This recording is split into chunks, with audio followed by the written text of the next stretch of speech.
Yeah, good evening, guys. This is Ty from kicks.com. And yesterday I shared a post on YouTube, and the post was meant to tell you when your Air Jordan 1 Obsidian UNC will be worth $500 or more. So basically, I started that yesterday, and I guess a lot of guys like it, and they asked me a couple of questions, and I actually will go to the question now. Someone asked me to do the black toe satin ones in women's, and actually a couple of people said yes, go ahead and do it. So I went ahead and did it today.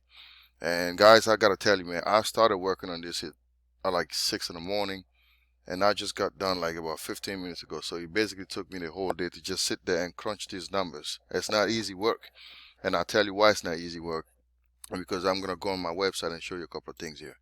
So let's get to the post, and I'll show you a couple of things, and I'll have you go back to the website and actually sign you up to get access to the content. I'm just going to show you a few things here. So basically this morning I worked on the Satin one, and in the article I tell you when the shoe will be worth $500, $700 or more, and the current trend, like what is going on with the shoe at this moment.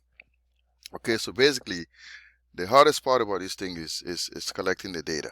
All right, it's a lot of work, it's time consuming, it's excruciating, and you just have to be focused, because if you miss one or two things, then you're gonna screw up your whole data.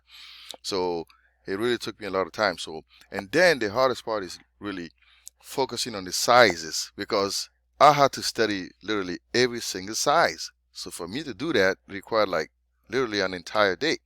So because you can't just use like a size 8 and just make your inference based on the size 8. That's not true.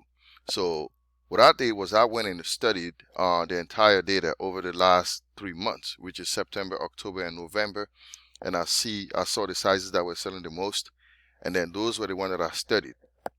So I did this for like September, I did it for October, and in September these are the sizes that sold the best. In October the same sizes pretty much, and in November we have almost like the same trend. And you hear my dog upstairs, don't mind him. So why am I doing this? Is because when you have a certain data that's given to you over like a year, for example, a shoe that's worth like $200 in May, maybe in like in July it's worth $400. Now if you find your average using those values, it's not really good, because that's not reflecting reality. Because what happens is this: your average is based on every single number that you have there. So your average is being stretched, because a shoe may be getting in value, but because of the $200, is screwing up what the shoe is worth now. Because if the shoe is worth $700 and you include that $200 now, then your average becomes less. You see, so you have to study this thing over like each month and see the trend. So this is the best way to do it. So that's why I don't really like averages over a year. I'd rather just study it per month to see what is happening to the shoe when time progresses. You see what I'm saying? So that's what I did. So I chose those sizes, and I went ahead and I just found the value of each of those sizes, like sizes 8 and 9 to 9. So anything 8, 8.5, 9 will be in this category. So I chose this category for that specific size, and I looked at it in September, October, and November. Okay, and this is the data there.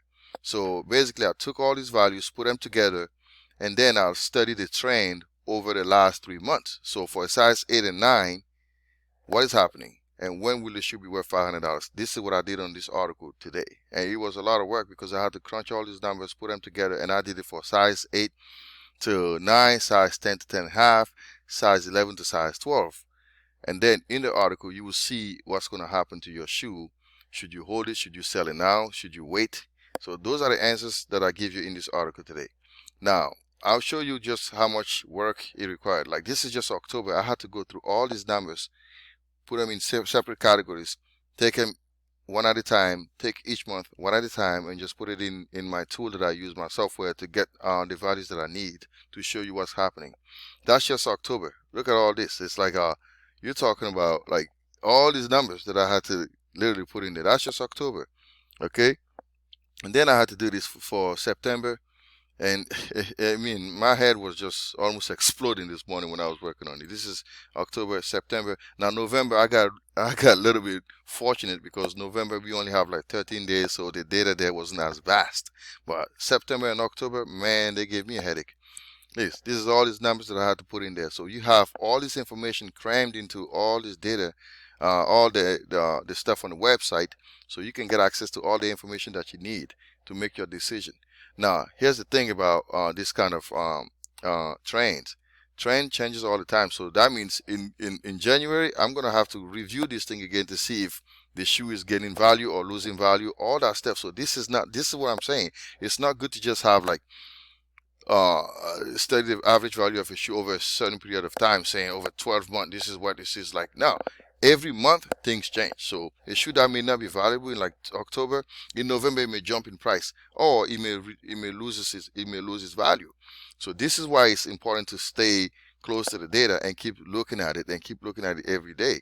So I'm gonna go back and check this again maybe in January. So now my question to you guys is this: if you want me to do another shoe, please make sure you're like specific about the size, because this took me almost a whole day to do this morning.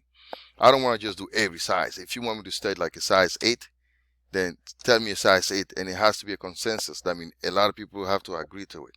Okay? Choose the sizes that are selling the highest or the most, and then we can do one specific thing on that size, so to speak. Now, to read the article, you're going to have to subscribe to the website, and I'm going to show you what the subscription is all about. All right, I need your support on that, because this is time consuming and I try to be as thorough as I can be.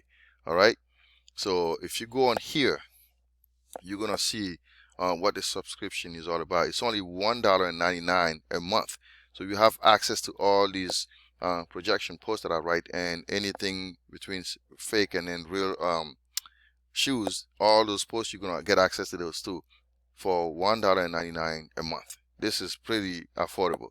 I mean, you get your coffee from Starbucks or whatever, you pay about $4. So you can, this is good information. I put in the work into it. So I would appreciate your support. And if you can go ahead and subscribe today and tell me exactly what you want me to do for the next show, go ahead and do that and specify the size. All right. Thanks for watching. And this is Satin from Master Kicks. And by the way, I needed to mention this. To read the post, you're gonna have to check the link in the description below, because I don't think I can link it up to my actual website, actual YouTube. So you're gonna see this link. I'm gonna put it on my YouTube description. Okay, you're gonna see it below in the description area. Just click on it and it's gonna take you to the website. You can subscribe and then get access to it. It's only $1.99. Thanks guys for your support. I really appreciate it.